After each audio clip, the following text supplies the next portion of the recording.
Welcome, everybody, to the Real Dealz podcast, one of the top real estate investing podcasts on iTunes for the last 7 years.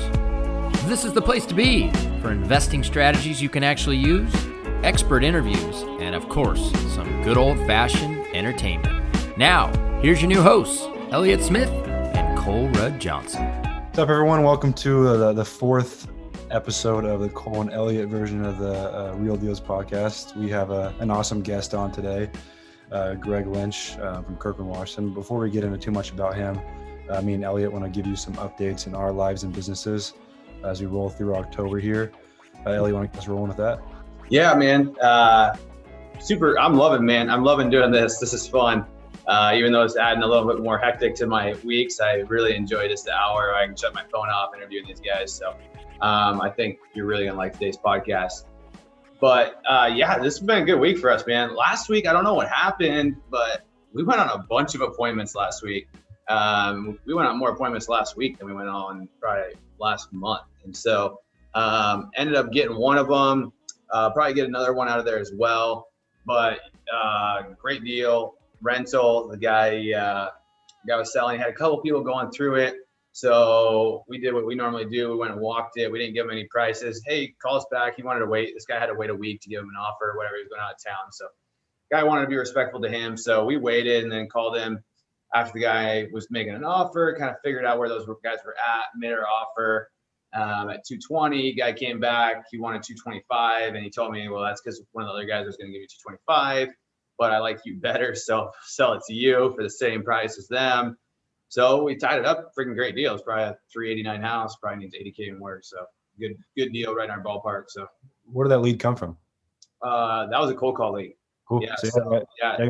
Call Magic Leads. We're still cranking out leads across the country for all kinds of different investors, man. It works. It's worked for me for years. It's, Elliott's getting last 2 weeks a deal a week right now. Yeah, I'm crushing it, dude. So it's working. I mean, if I had more time to, I'm hiring a leads manager right now. So I'm working on getting that started because I got too many leads. That's my biggest problem. I got too many leads, but it's great for itself. We got a closing today. It was a $40,000 assignment fee. It was from a cold call lead as well, fire damaged house, and then we have a few new contracts we've worked on the past couple of weeks. We got one today that's should be wrapped up. It's in Green Lake, Seattle, nice area. But it'll be 40, 50K assignment fee, and then we're buying 2 deals right now that should be both pretty good flips. So rolling on our end, and I mean we're using everything that Call Magic offers is texting, cold calling. Nice. We didn't talk about it a ton today in the podcast, but I think definitely people should at least if you're in the off-market acquisition game, at least give it a try. Whether it's with us or with someone else, you have to give that stuff a try. Whether you're doing it yourself, you're cold calling yourself. You hire your own VA, you hire a different company, or you're looking at us. We're not saying, we try to give more personal touch, but what the best win, I think, even better than tying up that deal, we have a guy, Jordan, out of the Massachusetts market. And so he came on, he was super green, didn't know what he was doing. He just was like, I want to do real estate. So he wanted to use us. He heard us on one of these, on Tucker's podcast. I think he's doing some coaching with Tucker. Anyway, so we're like, hey, cold calling would be a great step for you. So he was coming over. He was asking a ton of questions, just knowing what was going on. Finally, we're like, dude, just got to go figure it out. Like, just hit it and just figure it out. Dude, 3 weeks later, he called us yesterday, tied up a deal. It's a wholesale deal. He's going to make 80K on this wholesale, freaking conservative 80K.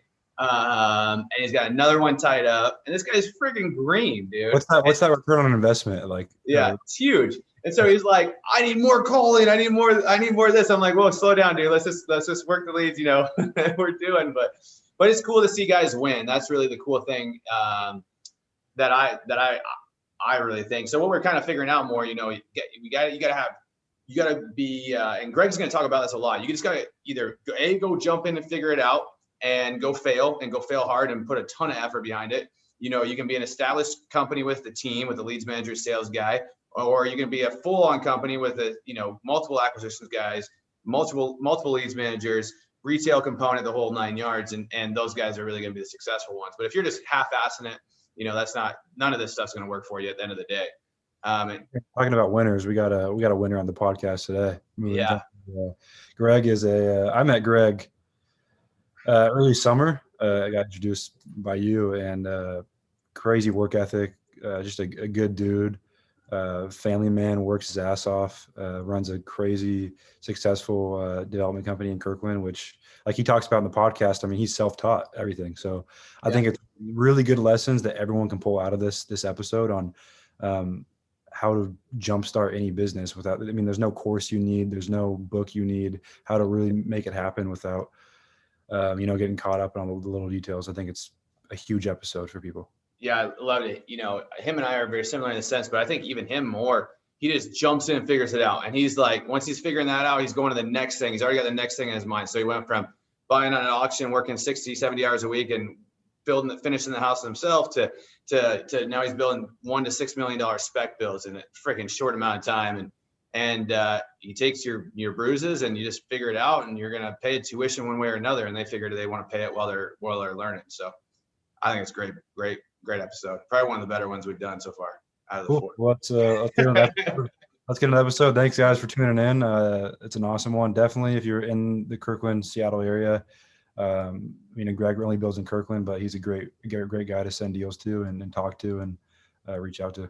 All right, guys, have a great week. Enjoy the show.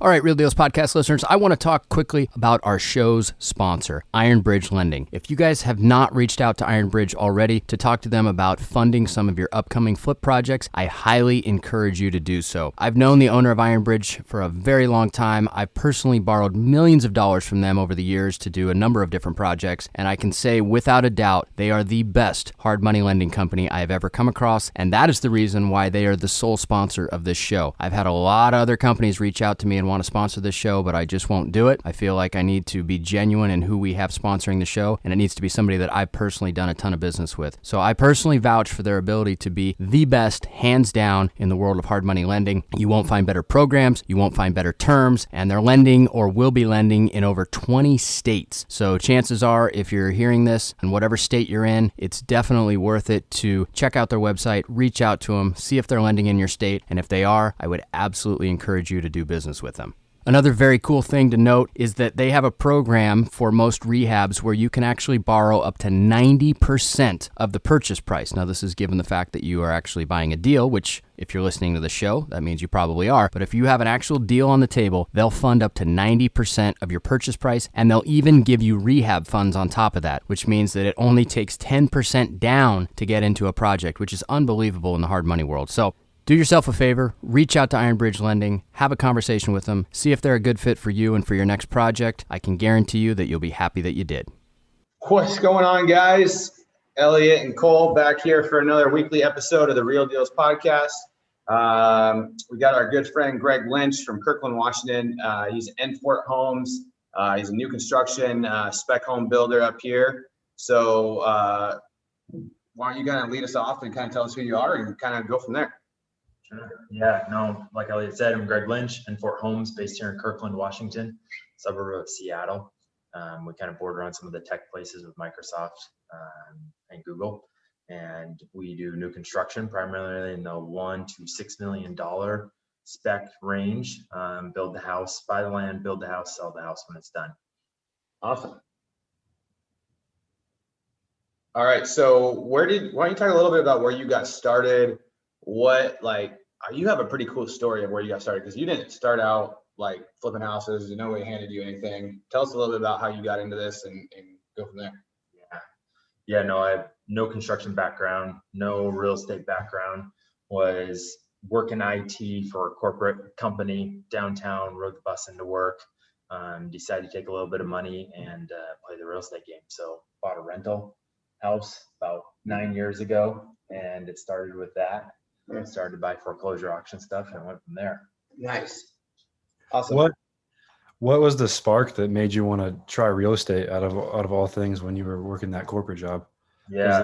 Was it an individual moment? Did you read the Rich Dad book? What was kind of the one moment that you're like, oh, I'm going to go that route? No, yeah, definitely didn't read a book. He can't read. I'm not a good reader. No. Elliot can read to you. He's going to read. He can read to me. Yeah. Audiobooks are the saving grace if I need to read a book. No, had diligently kind of saved up some money, worked graphic design, kind of moonlighting on that. So I'd saved up a little bit of money, and it was kind of like, hey, where do I want to put this money? One of my grandpas, who was just a pastor, but he had a rental. And I remember always thinking like, man, he goes and collects rent from these people. Like, he doesn't make that much money, but he's got this house he goes to, and he gets an envelope of money from it. And I'd tag along with him every once in a while. And so I told my wife, like, hey, let's try this game out. If he could do it here, as a pastor, I gotta be able to figure this thing out.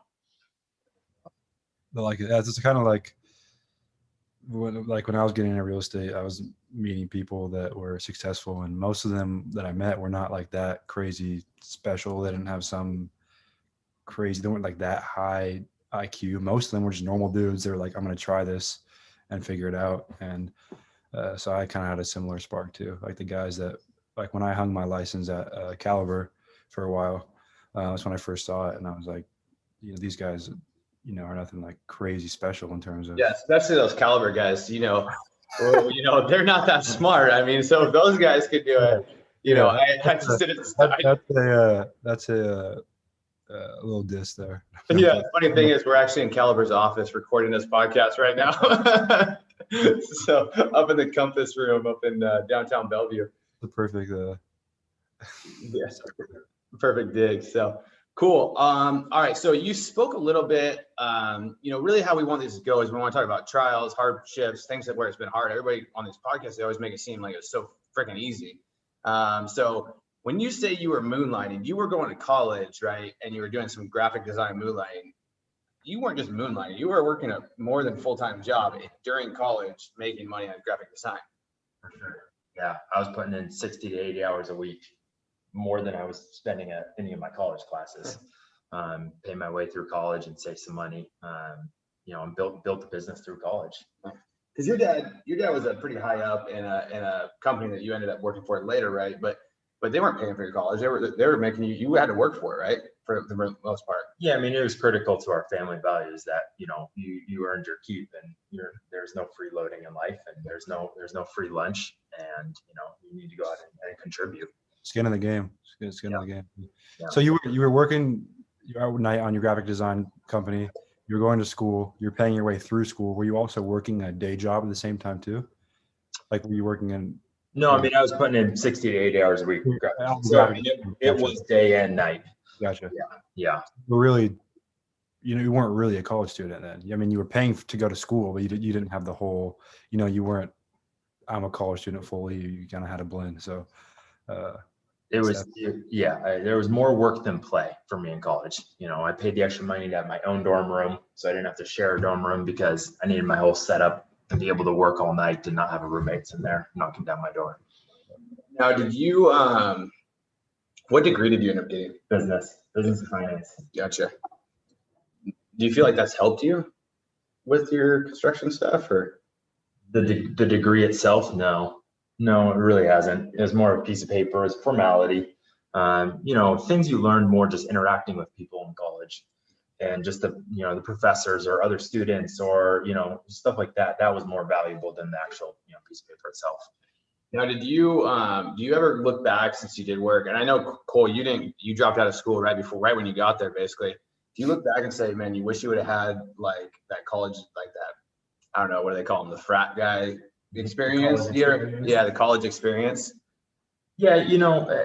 I think there's good and there's bad from it. I think some of those people that have that experience come out with some relationships and bonds that they're able to, pull from those people for the rest of their life. So I definitely see the value in that. But, the path I chose was to head down, grind, and figure out how to do something and make some money and do something in this world. And, I don't regret it at all. No. I think that's what you're doing really well too, Cole, by the way. I don't regret it at all. I mean, it led me to a place where I can, spend a couple hours a day working on my tan right now. Yeah, it's working pretty good. It's showing. Yeah. Yeah. It's a day in. Yeah, it's the lighting. So, all right. So 2011, you guys buy a rental, and what were the kind of parameters? Do you have any idea what the hell you were doing? No idea. This is where we did buy a book. Yeah. We bought a book. It was like Landlording 101 or something like that. I sat down and called a couple property management companies, and they told me it's gonna be 8 to 10%. We're gonna take this fee and that fee, and I said, I'll figure this thing out. Yeah. You know, and so we bought a book and read some online forums and, you know, started creating our own, you know, official forums. Yeah. And put out the ads and started renting it to people. You still on it? Yeah, still do.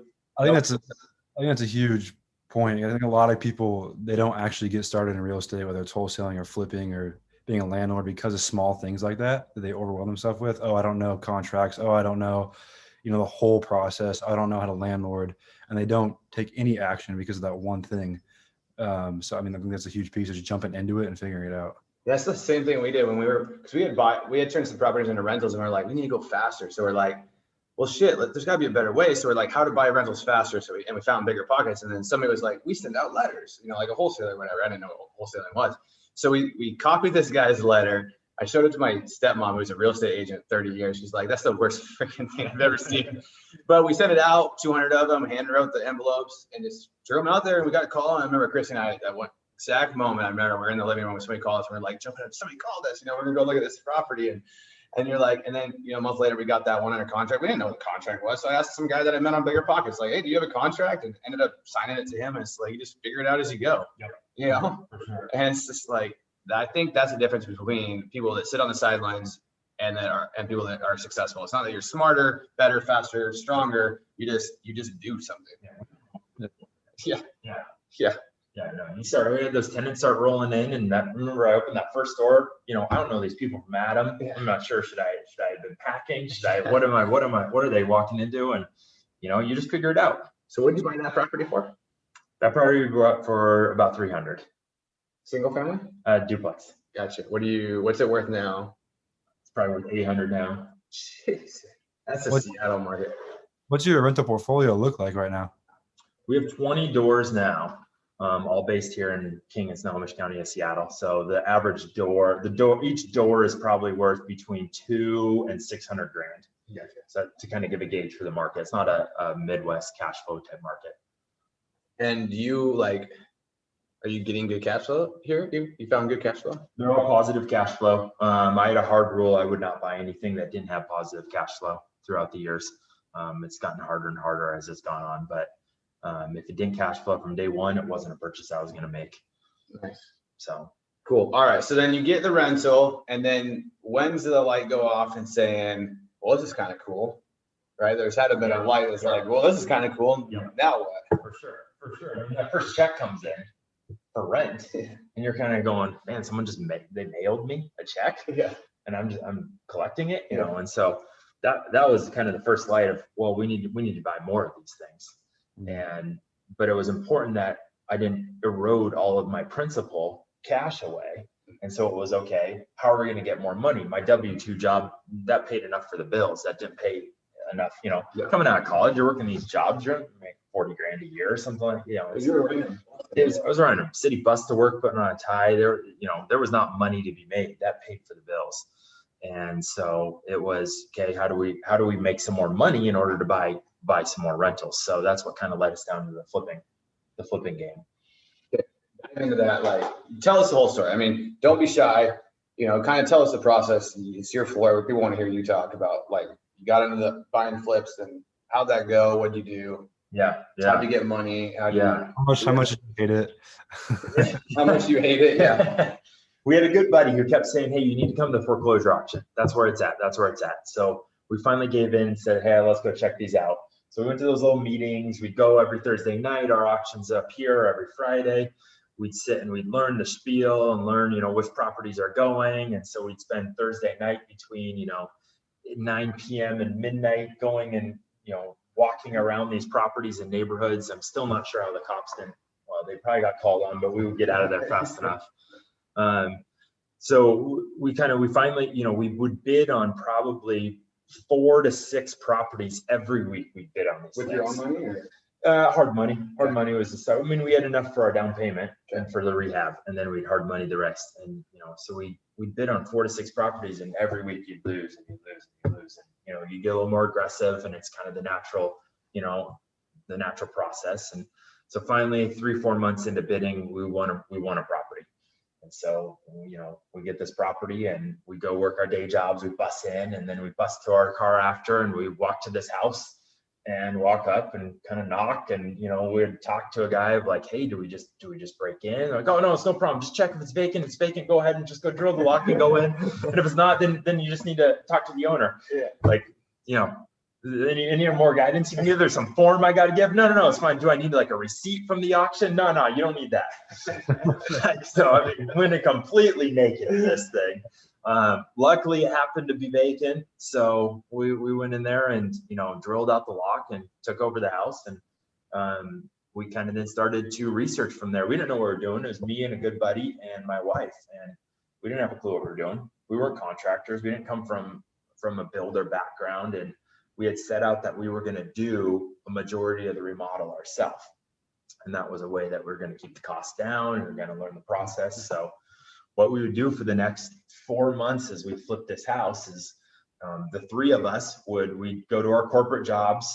I'd drive to the park and ride that was closest to that house every morning, because that would save me time after work to get there quicker. So I'd go in, I'd work my corporate job from 7 to 5, go hit the bus to the closest park and ride, go Clark Kent on it, Superman, take my tie off and suit off and put on my rag tag, flipper clothes, stop at Home Depot, stop at some fast food, and go to this house. And, half the time we would actually be working on it, and half the time we'd be sitting on contractor forums trying to figure out what we were doing. This is your world here in a little bit with your first flips, Cole. Yeah, well, I mean, it's a common theme too so far in your story, Greg, is you don't have all the answers. You jump into it and figure it out as you go. Yeah. And I think that's a common theme of everyone that gets into real estate. And I mean, people that I'm helping get started now too, they just have to make that first leap of, I don't know everything. Yeah. I'm going to trust these guys. Other people are doing it. There must be a way to get it done. I'm going to give it all I have. So I think that's an important piece for people to listening to this, that they pick up on. Yeah. What were you going to say, Elliot? Oh, just because you're starting to buy flips now too. So, you're going to be figuring out as you go. Kind of. I mean, I'm buying them with partners and learning it. I'm kind of paying to play in that sense, where I'm bringing people on to know what they're doing. Yeah. And I did that in the very beginning too. I mean, you pay to play one way or another, right? Yeah. The goal is get in and see if we can walk out without losing any money and learn along the way. Nice. Did you lose money? Nope. We made like 15 grand. On your first one? Yep. And when we did the hourly rate, it came out to like 70 cents an hour for how much hours. This is really the best thing to do here. Real estate's 70 cents an hour. That's what I make too. Yep. But we made a little money. I'll never forget when the thing had an oil tank, and we weren't familiar with oil tanks at all. And we're sitting, we put the house on the market, it's all staged up, and then we get a call like a couple days later from the realtor and says, hey, there's no heat in the house. We're like, oh, I'm not sure why. We look into it, there's an oil tank, and it costs like $600 to fill this oil tank. And I mean, I was already gassed. Like, we're pennies in the bank account. Like, I'd pulled from all bank accounts. There wasn't a dollar to be seen. And they're like, oh, you need $600 to heat this house. I'm like, I got $600. So we put like $400 in it. And we're like, this better last through the thing, because I don't have a dollar left to my name in this thing. So that's fun. Yeah. Oil heat, when you're into that, that's we're buying a house that we decided up today that's got an oil furnace, and it's not something you see a ton of anymore, but so yeah. All right. So you do the first one, then what do you do? Yeah. So we did it, kind of got hooked, and it was like, okay, we can do this. So the idea was, let's flip 2 houses, take the money we made, buy another rental. Mm-hmm. Flip 2 houses, take the money, buy another rental. And so we kind of did that for the next couple of years, as we slowly built up our portfolio, still all while working our W-2 jobs. So, I mean, I was working 60 hours a week at my W-2, 60 hours a week on these house flips, sleeping an average of 2 to 3 hours a night. Sometimes you'd come home and still had some graphic design work that I do. So it was very little sleep involved during those times, but we did that for the next couple of years. So what year did you actually leave your W-2 job? So I left in 2014. So I had gone and bought these 3 houses that were all next to each other, thinking like, this is going to be awesome. Bought all 3 of them, was doing most of the work myself, still working on my W-2. Then we had our first kid. And so my wife now was not at the job site at all with us. And it was kind of like, hey, something's got to change here. You either we either need to go the path of these houses or we got to pull off. And so that was the point where we made the decision to leave my W-2 and to go full-time real estate. So 2014. And were you already doing any new builds at the time, or you played in that arena at all, or you still like just flips and rentals? Just flips and rentals. Yeah, no new construction. So by that time we had our portfolio, we probably had like 7 or 8 rentals, and we had probably done, I don't know, 20, 25 flips. How much money did you have in the bank when you quit? Not like cash wise, but like runway. Like you could make it so long with. Yeah, I mean, that was an important part of the rentals to me, was I wanted some cash flow coming in to feel I'm leaving this W-2 job with full benefits. And I know I got a family, I got a wife and kid at that time, that I needed at least. Do I got enough money to at least buy top ramen for my wife and kid and me water? Like that was the kind of key. So there was not a lot, but there was enough that I felt okay leaving the job going. I got, 4 months to figure this thing out. Yeah.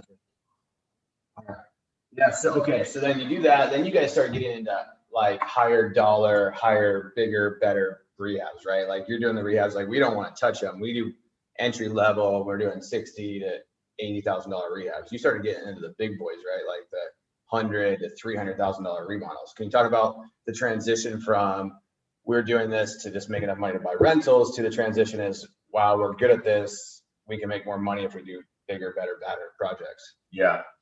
I mean, we kind of always pride ourselves on being a little ahead of the game in like design and some of the quality. And so it seemed like a natural path to go to some of the bigger stuff. It was also kind of closer into the city. It seemed like it had higher demand. There, it seemed like there were bigger margins on the table. So we kind of started to, just look at properties like that.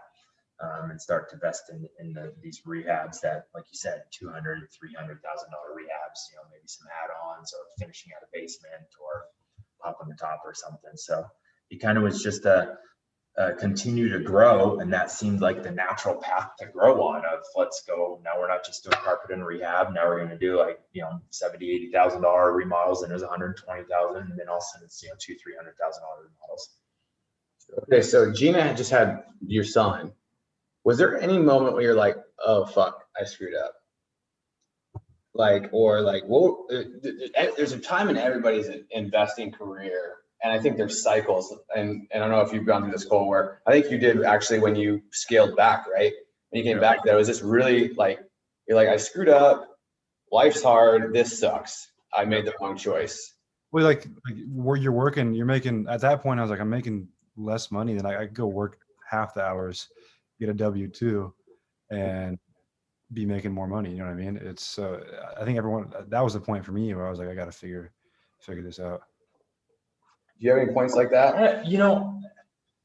My personality is kind of a grind it out and adapt personality. So I don't think there was ever a point of like, I completely screwed this up and like I made all the wrong decisions and I should consider reverting. I had the same thoughts Cole had of, man, I'm putting a lot more hours in, and for not that much money, I could do something a lot easier. Yeah. There we go. Better? Yeah. All right, there we go. Yeah. So, but I don't think there was like one point where I regretted, like the whole decision as a whole. It was, yeah, I'm putting in too many hours, not making enough money. What do we need to do to adapt? Mm-hmm. So it's kind of like, well, let's adapt and let's try something else, and I mean, that still exists in today's, that I don't think that ever goes away. It just exists on different levels and different scales. Totally. Yeah. I mean, I think being around the time I have been around you and Elliot and all of us together, I think you definitely have like a side of you that wants to be constantly reworking. Like you seem like you're constantly pulled between, like Elliot said, hey, we got to go golfing. And I can see the look in your eyes is like, I want to go golfing, but it's like that guilt there that's like, I got to be working. For sure. And how do you think that developed? Was that just the college days of grinding it out, constantly paying your way through school that kind of instilled that in you to now it's like your first instinct is to kind of, I'm going to work first. And then if I have any time, I'll work in other stuff. I see, even like when we were in Chelan for a bit, when you decided to stay another night out there, it was like it Oh. was a tough decision. Yeah. And a little background on that. We were in Chelan for a weekend, and Brandon Turner was coming down, and we had hung out with him a little bit, and he's like, hey, you guys should stay one more night. And like, we were having a really good conversation, and I'm like, Greg, can you push this back? And dude, you're right, dude. The freaking inner battle in his brain was like, yeah, I know that feeling. I know that feeling too. So I was like, I know what he's like, two different voices on each side. Like, you got to go home, get it done, accomplish the mission as soon as possible. And I decided like, oh, but this is kind of fun. I kind of am enjoying it. And it was just interesting to see how that play out, which I think is a classic entrepreneur kind of debate with everything is, do I go on vacation or do I work extra hard while everyone else is on vacation? Or, I think it's a constant thing. So, I just wanted to ask kind of where that developed. Do you think that kind of, I have to, because most people don't have that. Like even me, I don't have it to that extent. Like that drive. I don't know where that necessarily developed. That might be a good question for my parents. My wife says I'm a workaholic. I think I don't know. I guess it's just part of my personality. I'm just a head down, grind it out type of guy. I guess college was, even back in high school, I worked QFC, a local grocery store. That was my first job. And, when I turned 16, and it was, give me as many hours as you can give me, oh, you want to stay an extra hour or two? Like, absolutely, let's do it. It's just, I don't know. It's just, I guess, in my personality. If I'm committed to it 110%. Yeah, and I respect that. You rubbed off on me a lot this year. My golf game has gone tired, dude. Even like a 2-month freaking three since July. Yeah, 3 months just like tearing it up, dude. So, I know. I gave up golf. Basically, I've golfed like 3 times, and since July, I didn't even get to defend my club championship this year. But I think there is a balance. Do you sometimes struggle with that? You think that sometimes you swing too far one way to working too much, or putting too much effort, or like trying to do everything yourself? Because that's the hardest part with entrepreneurs, is I can do it better than that person can, so I'm always going to do that. So talk to people about how you've outsourced some stuff this year, like how you've helped grow. Yeah, no, that's a great point. It almost becomes a little bit of an Achilles heel to growing the business, because if you don't have that grind in you, you naturally immediately look for, how can I outsource this or hire someone that can do it, which can help you grow better, because you're basically filling those holes that are your weaknesses faster. Someone with my personality sits there and holds on to that stuff because it's, I can do it, or I want to learn it before I even hire someone else, which does become a pain point in allowing you to grow. So that has been a difficult thing that, if I could tell my earlier self, some advice, it would be to not hold on to stuff so hard, and, it would allow the business to flourish more quicker. And granted, you guys have gone since you quit at 16. Now you got 30 new builds going. So you have grown exceptionally quick. So don't cut yourself too short. So why don't you talk a little bit about what you're doing now? So how many flips did you do probably before you transitioned all the way to new construction, and then what are you guys doing now? I want to know too, like what was the transit, like what made you want to transition? Not just because there's a lot of people that are flipping or wholesaling that want to get into development or whatever, but what was that transition that really made you think, oh, it's possible to do this as a business? Because like me, like development scares me, and a lot of people I know, it's just like, they're like, oh, it's that thing that people make a lot of money with that is shit is scary. Yeah. So I think it'd be cool to get into that too. Yeah. No, it was kind of just, once again, it seemed like that was the natural progression of, okay, I want to take it to the next level. I want to do stuff in the area. I want to not have to rework a house's floor plan and figure out, where can I cram in a bathroom? I want to be able to start from scratch. So it seemed like, well, let's build then. That seems like the next step. And so we started to kind of source properties, and it just seemed like ones that maybe we could build. That's kind of, we took that approach. So I didn't have a freaking clue what I was doing with building. No background on it, and got a house and decided we're going to build on this house. And so it was, we felt like I had enough knowledge about the lot. It seemed like it was a rectangle lot, fairly flat, how bad could it be? You know, let's guesstimate some numbers on here on this budget, you know, let's leave some cushion and let's rock and roll on it. So that was just how we kind of started on the new construction. In hindsight, I mean, the path on the new construction, since we are our own GC and we build our own houses, we're not the investor and we hire a builder, we are the builder. So that ramp up was insane to becoming new construction. New construction in a very highly regulated area. You know, it's an area where, you know, you could spend $250,000 on your stormwater infrastructure for one house. Yeah. So it's something that it's not a game for children. You know, it's you man up fast or you get manned up by the process. Yeah. So it was more, we picked a property, we thought there was enough margin, enough wiggle room on it, and just kind of dove head into it and started to build it. And it was, you know, learned every step of the way, just trial by error. You know, I didn't really have any builder mentors. I didn't know, nobody was in the family. So it was just kind of, once again, learn by calling subs, you know, I'd sit and drive around to job sites, other people's job sites, and poach subs off of them, and, you know, ask the sub, try and figure out, you know, what are they doing? And to a certain degree, trust that they knew what they were talking about. Try and more just use my knowledge of gauging, do they know what they're talking about? Because I'm going to trust them a lot in this process. And if they seem like they're, you know, they don't know what they're talking about, then they're not the right partner for me, because I don't know what I'm talking about. So You made any money on that first house? we made a ton of money. The market served us well. And So tell us, run the numbers, timeline, everything on that first new build. that first new build, we bought the tear down. Actually, let me back you up. What were you making towards the end when you were doing rehabs? Like, what's a typical project for you? Like buy, like I have my buy box. What was your typical buy, ARV, rehab budget? And then what were you making on those? A lot of the flips we were doing towards the end were kind of maybe a buy around the 400 number, put in 100 to 150, and sell around we'll call it 700 number. Sure. You're making 80 to 120. Yeah, if we hit six figures, that would be a good payday on those houses.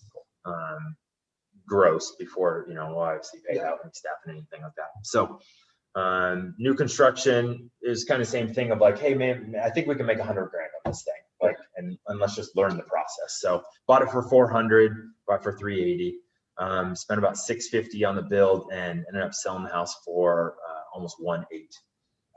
So it was, you know, it was a little more expensive on the money side because it was our first project, and, you know, nobody wanted to lend on us new construction since we didn't have any new construction knowledge. And so that cost a little bit more and took a little longer to build, but it came out with a healthy profit. The market worked out well for us in that one. Now, if you were to start right now in the economic environment we're at, do you think you would have the same luck? You think you would be a little bit more scared to do that same, throw your feet in and start a new build, or? Good question. I mean, that's hard to say, because someone coming along who in the same shoes as me, but now, you know, 5 years later, like, you're still gonna, if you have a desire to build, you know, you're just looking at current numbers. You can't look at numbers what they were 5 years ago. Just like when I was buying then, I wasn't looking at what numbers were 5 years before that. Yeah. So I think, you know, if you've got the drive to do it, you know, you'll make it happen. Gotcha. Okay, so you sold that first one, then, and you still had some flips going, I'm guessing. Yep. And you had a nice little loss in there, didn't you, on a flip? Yep. Yeah, we've had two main losses on all our flips. Two very hard lessons that will forever be learned. You know, we lost one on a house. You know, one time I was running a crew of about 6 kind of jack of all guys doing a bunch of our flips, and when you're running guys like that, you know, you got to have enough work for them. Otherwise they're going to bail and go somewhere else. And so we were coming up on the end of another project we were trying to, you know, skirt and not get permits. It got red tagged and got shut down. So I went to the auction, bought a property, bought it to give guys work, and it turned out to be a complete dud. You know, lost about 50 grand on it. So it wasn't a good process, but learned a lot about kind of management. And then we had another house about a year later that we bought that ended up, it was in a newly rezoned flood zone. So we ended up having to go lift the house, and it wasn't really an easy house to lift. And so You didn't know it was in flux. We didn't know there was some little note buried on title that it was a big lesson to me on ultimately reading title through and through. I'm talking about this one at dinner. Yeah. Yeah. Ian knows a little bit about this one. Yeah. So, I mean, we were budgeting like a 5-month rehab, about $80,000 rehab, pretty straightforward. Ended up taking us like 3 years and costing like $350,000 to do this thing. So we took a bath on it. But you know, we're alive to tell the story today. I think everybody's had those moments. Cole, have you had any moments like what are your low times? I know you haven't probably lost a ton of money, but you've probably given a lot of money away when you were running your multiple markets where you were losing money essentially. Yeah, I mean, we didn't really have any losses where it's like, you know, writing a check for, you know, 50, 60, 70, 80 grand because we did a bad flip. But ours were kind of just compounded over time of having the wrong people on our team, or to the point where we were making nothing at the end of the day. So my main losses came from trying to have a massive business on a revenue end, but not on a, like, actual profit take home side. So, I mean, that was over it wasn't like one loss. It was like a 2-year period of my life where it was like every month was pretty much a loss. Cause I mean, I was, you know, taking home 4, 5, 6 grand and working every day, all day in the office nonstop. I wouldn't trade it though, because there's so much I learned through that process. Like kind of Greg, you were talking about through that first flip where you made 70 cents an hour. So I think it's everyone kind of has that phase that I've talked to where they're like, you're not doing it right. You're doing it. You're not doing it right. Yeah. And you know, 10 years later, you're like, wow, now I have this massive empire, and it's because of those lessons from that one rough period. Well, I think a big misconception is that phase, like, it ends or you get out of it. Or if you're a growing company, you like go through that same type of phase again when you grow. Mm-hmm. And then you grow again, and it's the same thing where all of a sudden you're looking at what you're doing. You're like you said, Cole, I'm doing it, but I'm not doing it well, or I'm not making any money. And so then it's like you got to reinvent and kind of redo it. Yeah. I think that's the one thing is like you joined the DFA, 2014, somewhere in there? Sure. Somewhere in there. Yeah. I joined probably 2015. You know, and you've been to masterminds, you paid some coaching, like the DFA, if anybody doesn't know, it's like just a group, $200 a month. You have a group, Tucker Mary, who runs it. This is his podcast. Well, our podcast now, but on the DFA, my application was declined, but yeah, well, you're not good enough, but you're too young, too tan. But then we joined that group, and you started meeting people, and you started bouncing questions off people in the group and things like that. That helped a ton. And then what we've done this year, Greg and I started, because we've become really good friends over the years, like accountability group. Where we met every 2 weeks. We talk like, here's what our goals are for the year. Here's what our goals are for these 2 weeks. Did we complete our goals for the last 2 weeks? What are our wins and challenges for those weeks? If you don't fill this out, you're going to get blasted and shamed. But then it's like you have somebody that can look at your blind spots. And like, I know you've grown out of your comfort zone a lot this year. I've grown immensely from this group. Yep. Cole, we just let you in last week. You know, we had a Cole in there last week. But man, if you guys are out there in listener land, can find like somebody that's maybe doing something different than you, not the same sometimes. You don't want them to do the exact same, because then you're always facing the same troubles and you don't know how to answer those questions. But if you have somebody that looks at things differently than you, or they could do the same industry, but they need to be somebody a little different than you. So, and then you balance your goals and challenges, your wins, and keeps you accountable. Man, that's freaking helped me a ton. I don't know. Helped me a ton. Just the past 7 months, 6 months since I met you, just helped me see blind spots. Kind of, have you thought about it this way? Have you thought about this thing that way? I think that's huge, because we all think we have it figured out, or our problems figured out, when realistically we're not. You don't know what you don't know. So yeah, I think it's a huge deal. Yeah, I don't even know if I have a problem. You know, you have no problems. Like, you're literally perfect. I know. You're the one guy I know. Like, you are. I know. It's the hair. Yeah. But no, my biggest problem was getting depressed and not freaking working and staying in bed for 12 hours, 14 hours a day.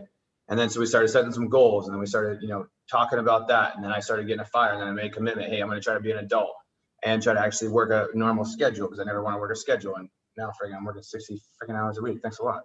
And yeah, so, and you, well, the opposite, right? You work too much. So how do I help, you talk about maybe some of the things you've learned this year that have helped you a ton.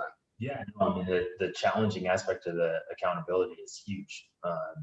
It's instead of you writing down on a pad and every day you rewriting that task every day for weeks and weeks, months on end, and never doing it. Now I'm going to walk into this meeting in 2 weeks, and I'm going to get ripped if I haven't completed this task that I said I was going to complete. And so it levels you up fast. It's forced me to go outside my comfort zone and start, I've made a couple new hires to try and offload some of that stuff and grow the business. And I've outsourced some of my, other tasks of my bookkeeping and some of that tasks that I've been holding on to for years. So it's forced me to level up too.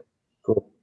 Jumping back into more the business side, actually, you made that big rip on your first development project. At that point, were you like, let's do a few of these here and there, keep flipping going, and just kind of have them work together? Or you right away like screw flipping homes, we're going all in on this development thing, we're going to turn this into a company?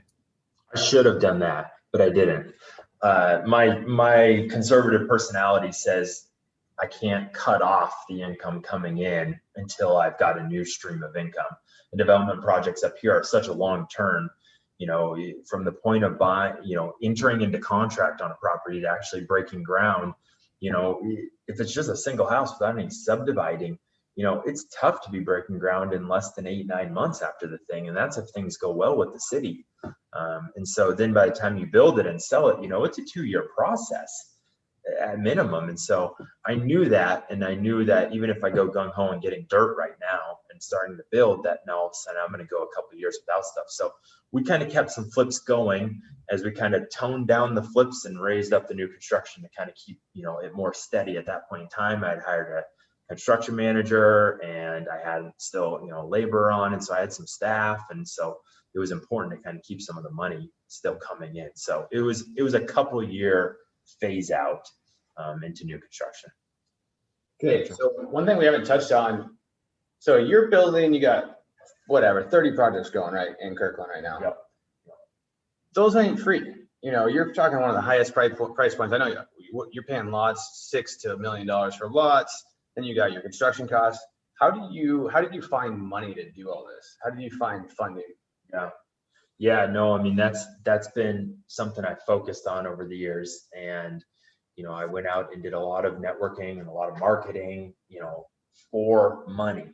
I sent out very targeted mailers and ads and very targeted networking, and, got this kind of group of investors that kind of work with us on projects. And so that has carried through a lot, and through as we started new construction. And, it wasn't until the last year or two that kind of well of that group of investors started to run dry. I'd fostered these guys and, worked them through projects. Even the projects that I lost on, I paid them out their full amount. So they walked away, no different than if I would have made money on the project. They know that you lost money? They did. Yeah, they knew. And, and I think that just strengthened our relationship and it opened up their trust in it. I'm to the point now where some of these, these guys that loan me money, it's a text message away from $100,000 draw, or, it's some of them don't even require, lien positions on properties. And so it's a very trusting relationship. And some of that trust is built by that. Yeah. So that's kind of carried me through, in recent years with kind of growing the company. That's been a challenge of where to get more money, because not only has it been the projects, we're doing more projects, but every project costs more. The land costs more than it used to, and that construction has ballooned up. Houses we could build for 150 square foot 4 years ago are costing us 2.25 square foot now to build. So. All right, podcast listeners, I want to take a quick break and I want to tell you about something I'm very passionate about, and that is our Deal Finders Academy, or the DFA, as many of you have probably heard me refer to it as. Now, the DFA has been around for almost 7 years, which is amazing that we've had it around that long, and we've had one hell of a track record with some of the biggest names from across this business having been a part of the DFA or are still a part of it today. And some of those names, just to drop a few on you, are Justin Silverio from Open Letter Marketing, Ryan Dossie from Call Porter, Jason Nickel from a little company called Lead Sherpa, Anson Young from Bigger Pockets, of course, many of you know him. How about Robert Hyder and Philip Vincent, two fine gentlemen from the greater St. Louis area who need no introduction, are very well known. How about Mr. Danny O'Bannon, the original Spokane project, a guy that I pulled back out of a day job and turned him into a crazy successful real estate investor. And of course, Artem Tepler, who's building hundreds of millions of dollars worth of multifamily all over the greater Los Angeles area. And of course, last but not least, both Cole and Elliot, who are now the hosts of this show. So as you can see, the list goes on, and there's so many other people that I didn't mention there that I've gotten the good fortune of getting to know and that are a part of the community now that are just amazing people and even more amazing investors. But for you that are a listener of the show that may be thinking, hey, you know what? I might be interested in joining that group. Here's what you get, right? Well, number one is you get to be a part of this amazing community. You get the connections. You get everything that comes along with a small and very tight-knit type mastermind, a group that isn't so big that you feel like you can't converse with people, you can't have conversations, because that's where you kind of get lost in the weeds. You want one that is just big enough that it's got reach and you've got these people that you can connect with that are amazing in their own right, but not so big that you just feel overwhelmed. And that is exactly what the DFA is. We have about 120, 125 people in the group, which is just the perfect size. And the reason why it stays at that size is because we don't overlap investors, right? One investor per one area. And that's why most people stay with us for a very long time, because by being a part of the group, you get access to all of our secret marketing strategies, negotiation strategies, tips, tricks, everything else you could possibly think of so that you can have those competitive advantages in your area and also be able to utilize the network that the DFA is, which, as you can tell, it's an amazing network. I do business with lots of people that have been in it or are currently in it right now, and plenty of other people in the group have made lifelong friendships and business partnerships within the group also. So if you're interested in joining the DFA, which I strongly encourage you to do, go to thedealfindersacademy.com, book a call, you'll chat with Dan, we'll see if we've got room in your market for you, and if we do, we'd love to make you our next DFA member. Talking about getting money, and you kind of transitioned into having a source like more institutional money now, right? Yep. Projects, project we just took down is $2 million acquisition. It's going to be probably a $5 million build out, so that's more than just, an individual lender is typically going to be in the boat for. So we're having to seek the money elsewhere. Nice. Well, so I guess we're kind of wrapping up anyway. What's your goals? What do you want to do? What's the next 5-10 years look like for N-Fort? Yeah, no, I mean, we'll continue to build. We got, like you said, we got 30 houses in the pipeline right now. We're expected to finish about 10 next year. The goal is to kind of be in the 10 to 20 houses per year realm is where we want to be. We've done a little bit of multifamily. We'll probably continue to source some multifamily as well, as kind of another avenue for revenue. So we'll continue to do that, and kind of keep building on the, the brand that we've built. We focused a lot on the brand in the city, and we're finally starting to reap the benefits of that people are desiring an N-Fort Homes house. They're seeking our homes. They're asking, what do we have coming up? And so, we're starting to pre-sell more houses, and that in turn is leading to lower holding times, which is in turn leading to higher profits and easier to plan your money management. And so we're starting to see the fruits of some of that other stuff starting to really play in, which is allowing us to kind of really build out the brand more. Nice. That's awesome.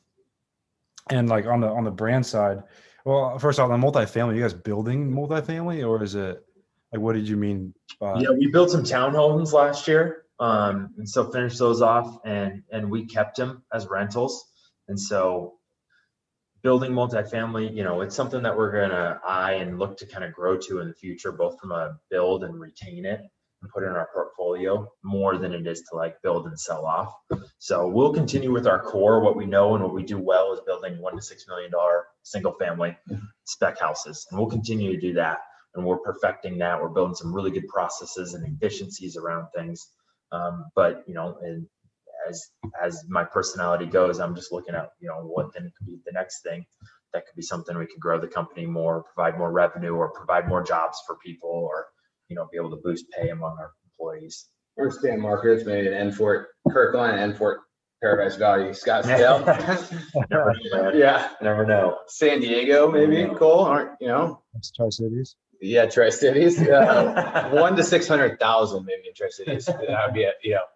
So cool. So I had one more question that I was thinking of while you're talking, but are you like, is your wife still doing the business with you? Could you talk more about Gina? And Yeah, no, it's good. She's gonna be happy you brought it up and mad that I maybe did it.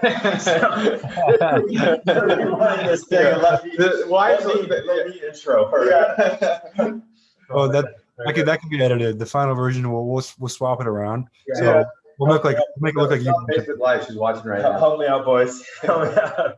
No, Gina is an absolutely important part of the business, and she's been lockstep along the way. So she actually does all of our design, all of our interior design of the houses, all the finishes and the fixtures, the tile, everything with it. She does that for each house. She puts together this design binder. It's 100 pages, laminate every house. It's this Bible that our superintendents can go to each house and they can execute it on. We've won multiple design awards. We've been featured in articles in like Forbes, or she has, I should say. We have not. She has been featured in articles in Forbes, for her design work and stuff like that. And so she does an amazing job with the design. She's what's helped. The design is what has really helped put us on the map of the local market, because people see Enfort and they know they are getting a cutting edge designed house. And people seek that, and so we fetch a premium on the back end because of it. We've built a brand probably quicker than most, guys going out and building houses build a brand. Most people come with either a dad built or their grandpa built or they mentored under, but we didn't do any of that. So Enfort Homes, who's Enfort? No one knows who we are. We're just a couple kids who don't know what they're doing. But with the design, we've been able to build that brand that people recognize our houses and know that product is going to be a Dow product. So yes, she works almost full-time in the business and full-time at home with the kids, and puts together these amazing design binders and all the finishes throughout the house. Yeah, she's a super Superstar. She's and the same detailed design for the houses are same for the costumes for the Halloween Halloween, or or birthday parties or whatever. It's just like just quality. You picked right, I think. Yeah. So yeah, cool. I think that's one you can learn from him on marrying when you're dating and looking for a woman like that. So cool. So you got anything else to add, Cole?